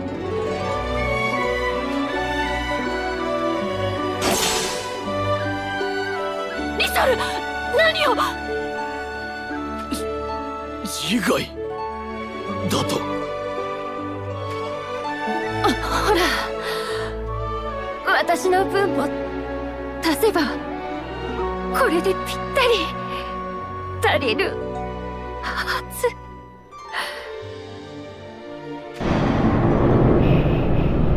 だからこれ以上国務の力を探す必要も増やす必要もないの。私たち3人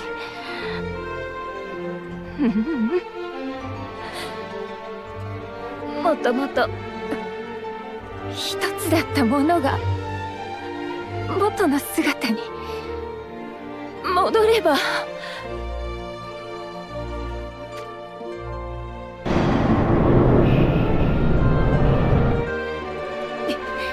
リソルの魔力までディアルドに流れ込んでいく。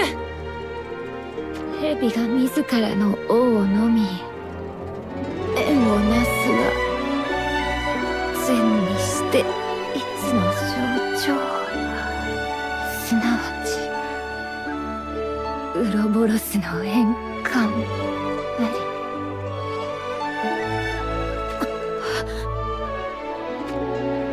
どこで聞いたんだったかしら。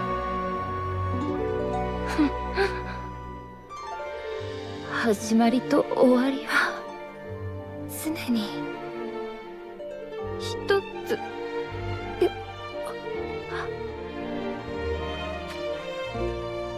やっぱり寂しかったのね。本当にかわいそうな子。同情なんかしてる余裕なさそうだよ。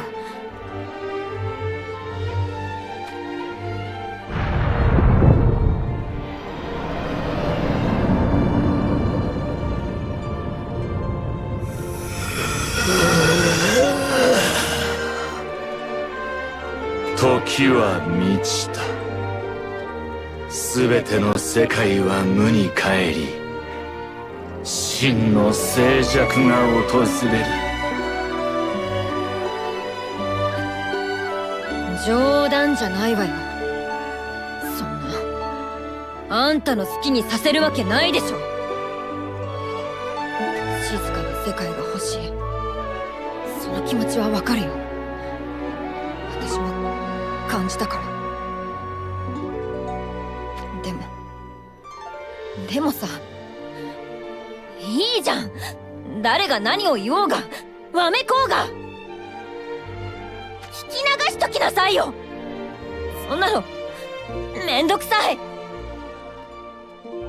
なんでそう極端なのよ。バカなんじゃないの。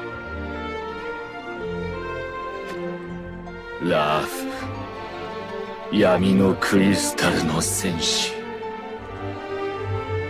お前が我らの原初の記憶に触れた刹那、我らもまたお前の記憶の一端に触れた。なぜ抗う？なぜ受け入れぬ？どうして私があんたを受け入れなきゃいけないのよ。何もかもをいとい、遠ざけ、面倒だと嘆いている。我らが静寂をもたらせば、お前にとってもそれは救済たるはず。なのになぜ、お前は矛盾の中にあがき、我らにこうするのか。ディアルド、あんた何者にも干渉されず、何をする必要もなく、何を厭うこともない。世界が無に帰するということはそういうことだ。そうであろう。分かってるんでしょ。本当はさ、私があんたの記憶に触れたのと同じように私に触れたのなら。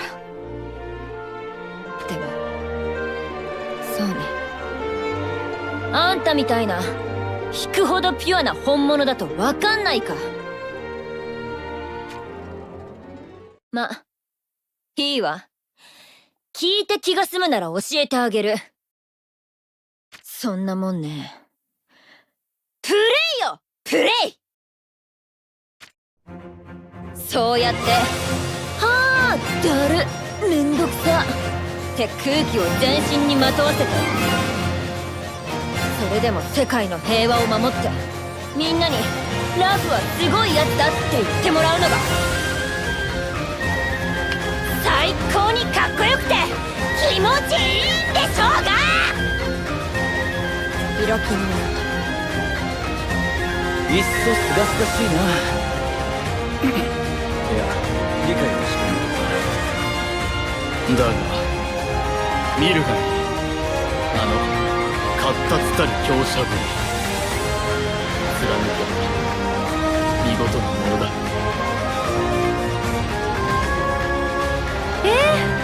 それでこそ私のラフちゃんだわ。ラフちゃんかっこいい。素敵よ、大好き。こんな状況なのに僕今思いっきり肩の力が抜けちゃいました。まったくあいつは変なところで筋が通ってんだよな。かっこいいのは好きだよ。流れはこっちって感じだし、私もここはラフに乗るわ。ガイア、うるさいよ。とにかくそういうことだから。私とあんたは違うのよ、リアルだ。だから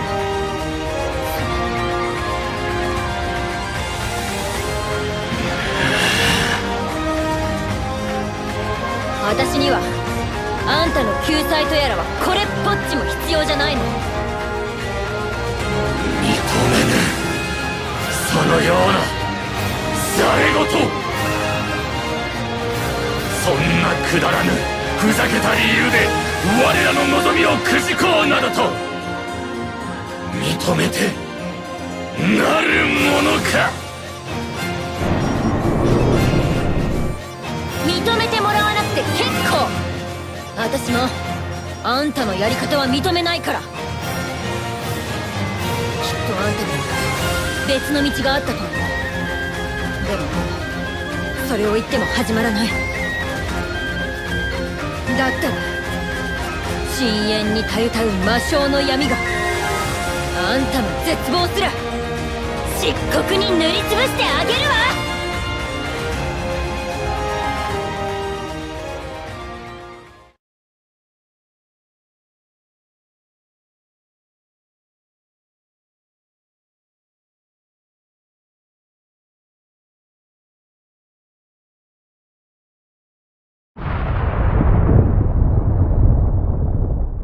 崩れる我らが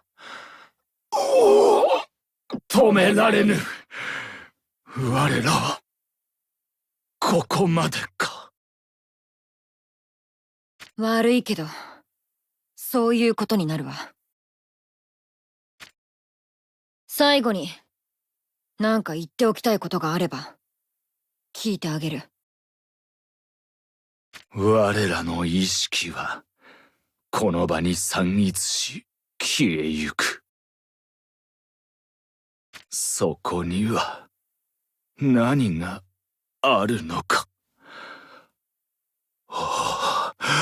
恐ろしい。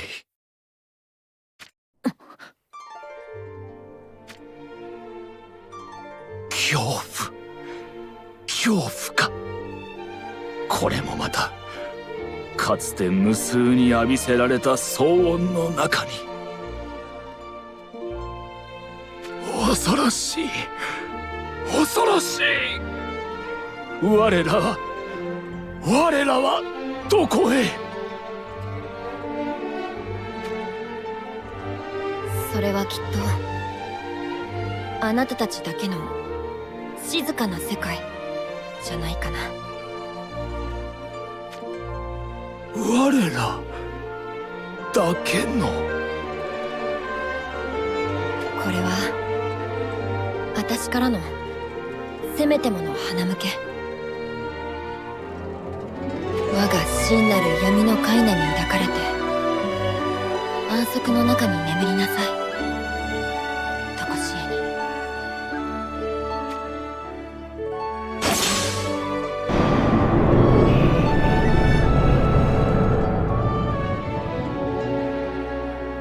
倒した。ああ、奴の魔力は完全に消滅した。我々の勝利だ。だが勝利の余韻に浸っている余裕はないぞ。こ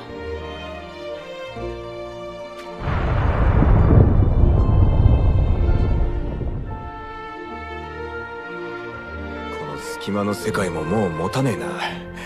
みんな急いで外に出ろ。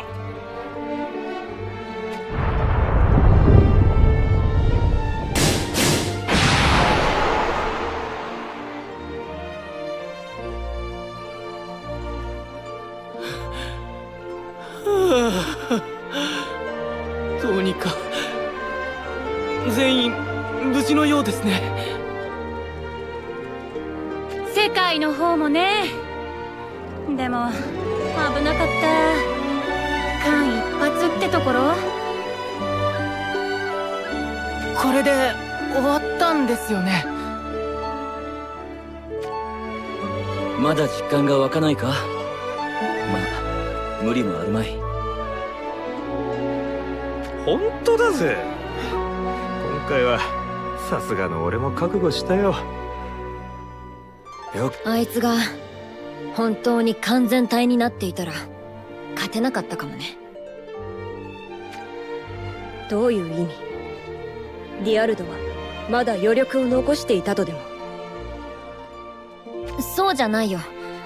でも国務の使徒としては完全じゃなかった。だってあいつビーガのことも取り込んじゃったから。それにリソルも自分では気づいていなかったと思うけど、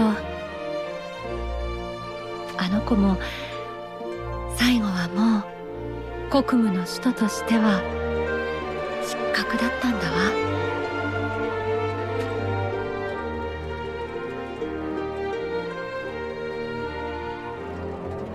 ダメよビーガン。あなた自分で気づいていないの？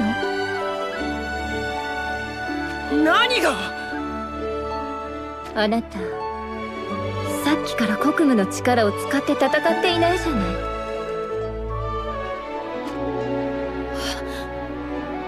そういえば攻撃はめちゃくちゃだったけど、そ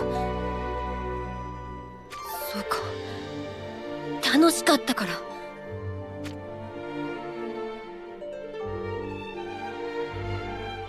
本当に最後までバカなやつね。私が楽しいを知っていた？そんなわけないじゃない。私の言葉は全て偽り。あなたがそれを知らないはずないでしょう。リソル、あなたは。だからその目をやめなさいって言ってるのよ。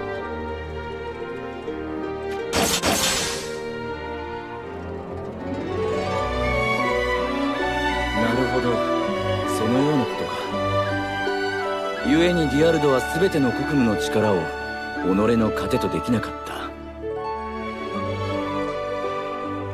た。ビガは戦いの中で自分を燃やし尽くすことで嫉妬と羨望に苛まれる日々に打ち勝とうとした。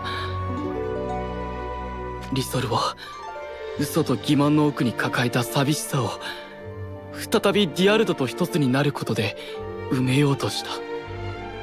すなわち彼らは見出すはずのない希望を気づかぬうちに見出してしまっていたのだな。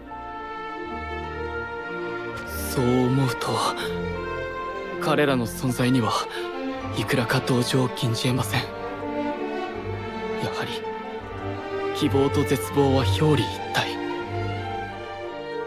切り離せるものではない。ただ願わくば別の形でそれを見つけてほしかった。ラフ様も同じようにお感じになったのでは。奴の最後にかけた言葉は絶望しか知らない存在へのラフなりの救いか。よしてよ。結局私はあいつ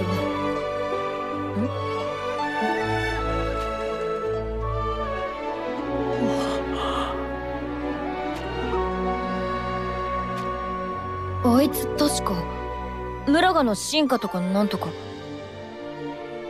えみんな、まだちょっとぐらい力残ってる？俺らの家に帰るぐらいはな。どうした？帰れるギリギリだけ残して、あと全部私に貸して。何をするつもりですか？いいから早く。はい、こういうのはまず後輩から。はい。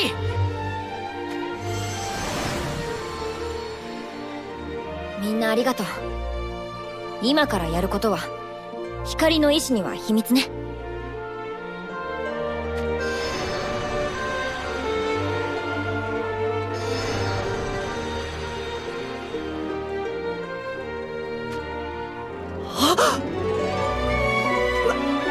村が様の亡きが人の姿に戻って、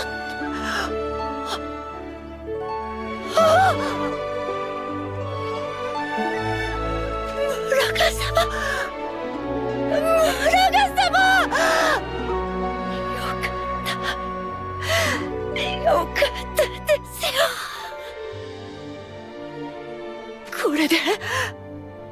これであなたをせめて王として人として送ることが本当によかった。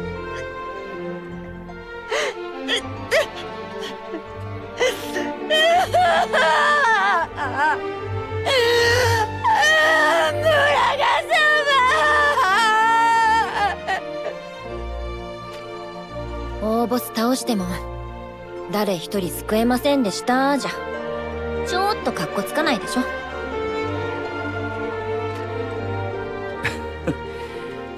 歴史への積極的な介入はご法度なのだがね。死者はもう歴史に影響を及ぼすことはない。これは例外にしてもいい。そうですね。いいですよね、これぐらいは。なんと、このようなお心遣い思いつきもしませんでした。感服いたしました。はい。なんだよラフ、いいとこあるじゃねえか。見直したぜ俺はよ。うざがらみすんのやめて。はいはい、どうせ私のキャラじゃないですよ。そんなことないよ。だって全部プレイなんでしょ。あれはなんつうかその場の勢いってやつで。もういい、私先帰る。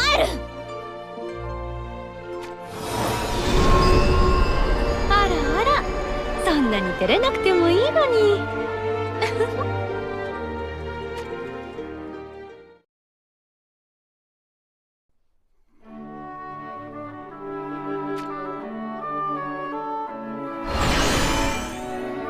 光の意志、ルルギア、ただいま戻りました。はい。同じくラナンもこれに。今回の処置で穴は全て塞ぎ終えた。もう生命体が放つ負の感情がある種の力として異界の垣根を越えることはない。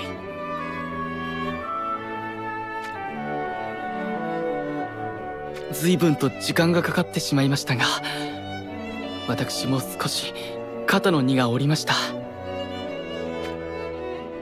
負の感情そのものを全て消すことはできないからな。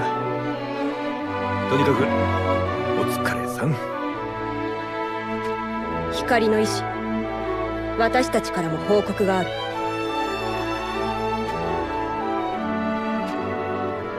私とジューム、ルシオの3人で徹底的に調査したけど、やっぱり見つからなかった。国務の使徒たちの故郷である異界の果てはもうどこにも存在しません。同じくだ。ジュームたちとは違う線で、それこそ次元の狭間までくまなく探した結果だよ。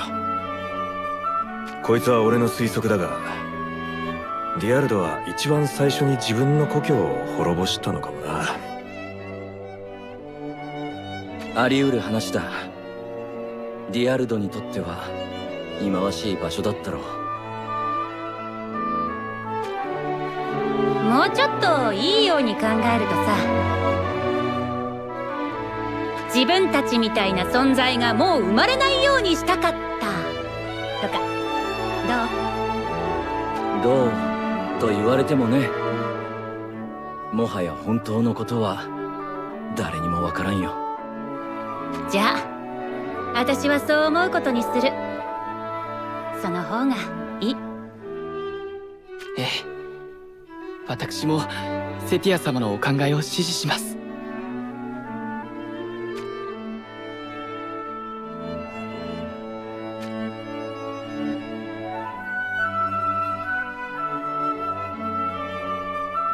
ありがとうございます。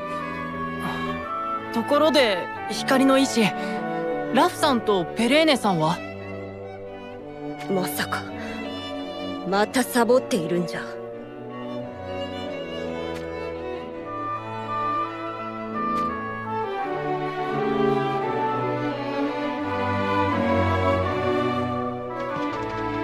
今回はあんまり難しい任務じゃなくてよかったわね。まあね、ちょっと拍子抜け。てかあの程度の敵、私たちが出ていく必要あった？それはそうね。でも光の意志がぜひ私たちにって。光の意志もぶっちゃけ何考えてるんだか。ま、いいわ。さっさと終わったんだから少し羽伸ばしていかない？ここアードラ大陸ぐらいの文明はあるし、人間も多いしさ。美味しいものもあるよ、きっと。あー、ラフちゃんったらさっきからそわそわしてると思ったらお腹空いてたのね。あっち、なんだか賑やかだな。ほら、ちょっと行ってみよう。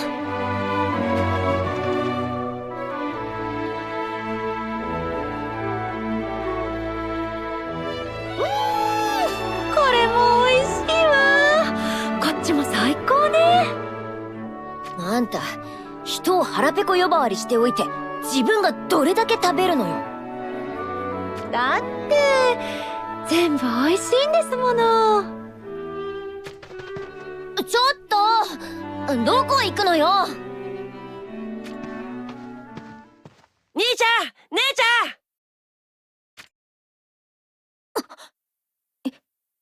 今の声って。ほら早く、こっちだって。そんなに急がないでも大丈夫よ。まったくあの子は。市場のにぎわいではしゃぐ年でもなかろうに、いつまでも子供だな。そんなこと言って、兄さんはあの子のこと可愛くてしょうがないのよね。お前の方こそいつも甘やかしてるじゃないか。二人とも何してんだよ。売り切れちゃうだろ。どこから？いや、まさかね、そんなわけないか。どうしたのラフちゃん。そんなキョロキョロして。何か面白いものでもあった？別に。本当はずいぶん賑やかな街だったんだと思っただけ。そうね。どの異界でも危険が去ってみんなに笑顔が戻るのを見るのはいいものだわ。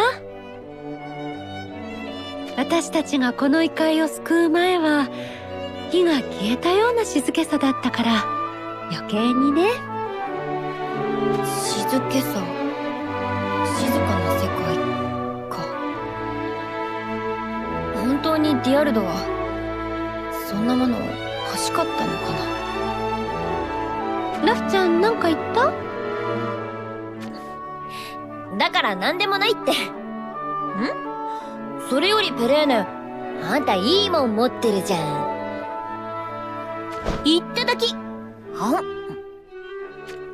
れは辛いよ。本当にもうこの子は。はい、ペイしなさい。決めたわ。私この胸に渦巻く真の闇の力を使って辛い食べ物がない穏やかで平穏な世界を作ってみせる。それはいろいろ問題になるからやめときましょうね。すでに絶無の深淵を食らう獣の封印は解かれてしまったわ。力の本流はもはや私にも止められない。この異界から全ての終わりが始まるのよ。